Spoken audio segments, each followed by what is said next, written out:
Hello friends, நம்ம இப்போ தேங்காயிலேருந்து தேங்காய் பூ எப்படி எடுக்குதுன்னு பார்க்கலாம்.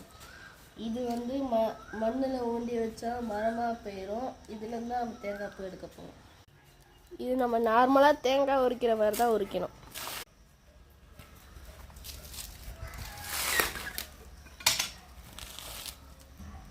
தேங்காய் உரிச்சாச்சு. உரிச்சதுக்கப்புறம் இப்படி தான் இருக்கும்.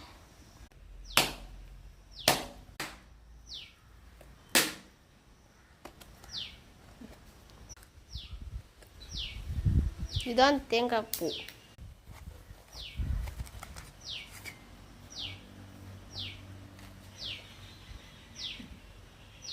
இப்படி தான் இருக்கும் உள்ள இருக்க. நான் இப்போ இதை சாப்பிட போகிறேன். சாப்பிட்டு கமெண்ட் சொல்கிறேன்.